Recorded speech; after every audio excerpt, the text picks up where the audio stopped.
Kingmakers IAS Academy. For UPSC and TNPSC admissions, call 9444227273. திரு ரமேஷ் துக்ளக் ரமேஷ் மூத்த பத்திரிகையாளர் தொலைபேசி வாயிலாக இணைந்திருக்கிறார். ரமேஷ், உங்களுடைய பார்வைகளை பதிவு செய்யுங்க. வழக்கமாக பனையூரில் நடக்கும், இந்த முறை ஒரு பிரம்மாண்டமான விழாவாக நிறைய முன்னாள் மாஜி அமைச்சர்கள்லாம் இணையக்கூடிய இந்த விழா நடைபெறுகிறது. உங்களுடைய முதற்கட்ட பார்வைகளை பற்றி.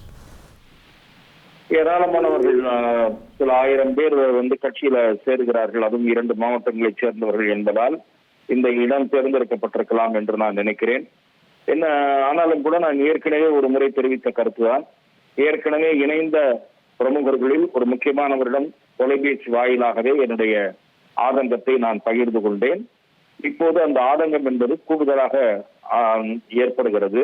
என்ன ஆதங்கம் என்று சொன்னால், செல்வி ஜெயலலிதா அவர்களுடைய தலைமையின் கீழ் அவரது அமைச்சரவையில் பணியாற்றியவர்கள் செல்வி ஜெயலலிதாவோடு அவர்களோடு அரசியல் ரீதியாக பயணிக்கக்கூடிய வாய்ப்பை பெற்றிருந்தவர்கள், பல நேரங்களில் அமைச்சர் என்கிற முறையிலும் கட்சியினுடைய மாவட்ட செயலாளர் என்கிற முறையிலும் அவரோடு விவாதிக்கக்கூடிய வாய்ப்பையும் பெற்றிருந்தவர்கள். அப்படியெல்லாம் இருந்தவர்கள் இன்றைக்கு தங்களை விட அரசியல் அனுபவ குறைவு உள்ள ஒருவரின் முன்னிலையில் இந்த கட்சியில் இணைவது என்பது அவர்களுக்கு நேர்ந்திருக்கக்கூடிய ஒரு அவலம் என்றுதான் நான் பார்க்கிறேன். தாவேகாவினுடைய தலைவர், அவர் அரசியல் ரீதியாக அனுபவமற்றவர் என்றாலும் மக்களால் அங்கீகரிக்கப்பட்டிருக்கக்கூடிய ஒரு தலைவர். அவருடைய காரணமாக இந்த ஆட்சி உருவாகி இருக்கிறது. அவர் முன்னிலையில் தான் நாங்கள் இணைவோம் என்பதில் இவர்கள் உறுதி காட்டாதது, இவர்கள் எப்படியாவது போய் சேர்ந்து விடவுடன் என்பதில் தான் முனைப்பாக இருந்திருக்கிறார்கள் என்று காட்டுகிறது. அந்த கட்சியும் இவர்களை எப்படி நடத்துகிறது என்பதையும் உணர்த்துகிறது. ஆகவே இப்போ இவங்களுக்கு மட்டும் இந்த எக்ஸம்ஷன் செஞ்சா அது பொருத்தமா இருக்குமா? ஏன்னா இதற்கு முன்னாடியும் சேர்ந்தவங்களை பார்த்தோம். உடுமலை ராதாகிருஷ்ணன் சேர்ந்தாரு, நிறைய பேர் சேர்ந்தாங்க, கடம்பூர் ராஜு சேர்ந்தாங்க. எம்எல்ஏக்களாக இருப்பவர்கள், முன்னாலே சாதாரண பொறுப்புகளில் இருந்தவர்கள் அந்த கட்சியினுடைய பொதுச் செயலாளர் முன்னிலையில் இணைவதில் பிரச்சனை இல்லை. இவர்கள் எல்லாம் 2-3 முறை அமைச்சர்களாக இருந்தவர்களை இப்படித்தான் ஒரு கட்சி நடத்துமா என்கிற கேள்வி அடிப்படையில் எழுதுகிறது. இரண்டாவது, முண்டி அடித்துக் கொண்டு போகக்கூடிய நிலைமை, கூட்டத்தை தள்ளி கொண்டு போகக்கூடிய நிலைமை, கௌரவமாக அவர்களை தனியாக அடைத்து உள்ளே கூட பனையூரிலே அமர வைக்கவில்லை என்கிற காட்சியை சென்ற முறை பார்த்தோம். திரு உடுமலை ராதாகிருஷ்ணன், திரு கடம்பூர் ராஜு ஆகியோர் இணைந்த போது என்ன நிலைமை, என்ன காட்சி அங்கே என்பதை நாம் பார்த்தோம். ஆகவே இது ஒரு அரசியல் கட்சி இயங்குகிற வழிமுறை அல்ல. ஒரு அரசியல் கட்சி அனுபவம் வாய்ந்தவர்களை நடத்துகிற முறையும் அல்ல. இல்ல, அந்த கட்சியில நம்பர் 2 இருக்கிற என் ஆனந்தன், அவர் தான் அமைச்சரவையிலுமே சீனியர், முதலமைச்சர் அடுத்து. அவர் பற்றி பலருக்கு பல பார்வை இருக்கலாம். He is the senior most minister, he is the general secretary of the party. இல்ல, திரு விஜயபாஸ்கர் அல்லது இதற்கு முன் இணைந்தவர்கள் அவர்களுடைய அரசியல் அனுபவத்தோடு ஒப்பிட்டால் திரு புத்தி ஆனந்தனுடைய அனுபவம் என்ன? ஒரு சிறிய யூனியன் பிரதேசத்தில் எம்எல்ஏவாக இருந்தவர். இன்றைக்கு ஒரு வாய்ப்பு காரணமாக தாவேக ஆட்சிக்கு வந்ததும் அவர் அமைச்சரவையிலே 2வது இடத்தில் இருக்கலாம். அதிலேயே கூட எனக்கு மாறுபாடு இருக்கிறது. 10 முறை சட்டமன்ற உறுப்பினராக இருந்த திரு செங்கோட்டையனை 5ஆம் இடத்தில் அமர வைத்திருப்பது என்பது, அதற்கு அவர் ஒப்புக்கொண்டது நிச்சயமாக அவரது பொது வாழ்க்கைக்கு பெருமை சேர்க்காது.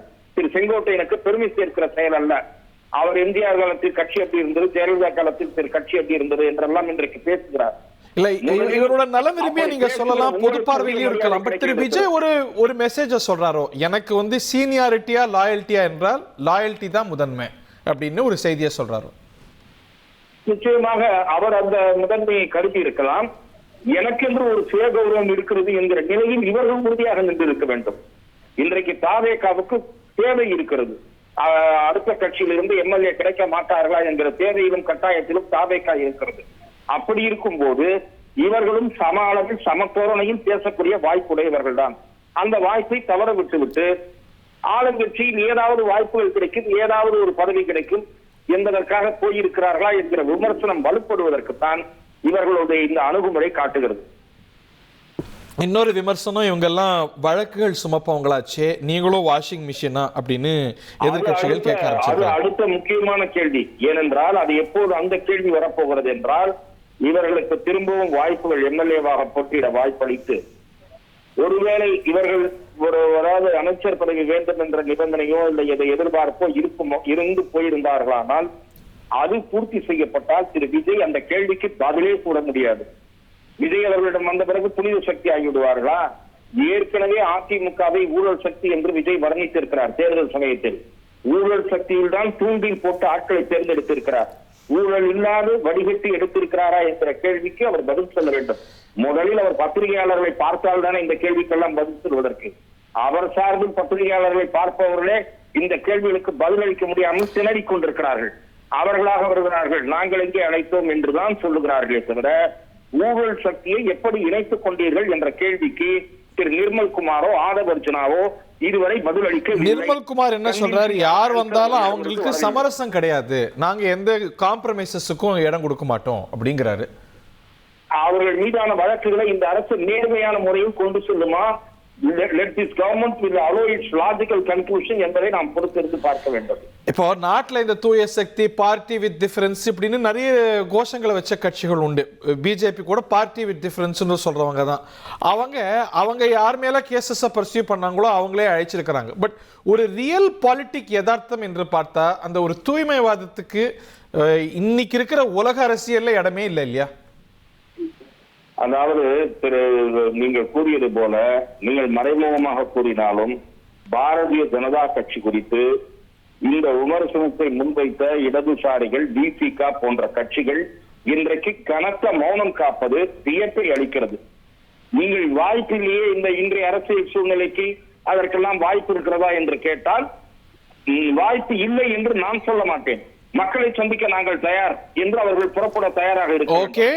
Kingmakers IAS Academy for UPSC and TNPSC admissions call 9444227273.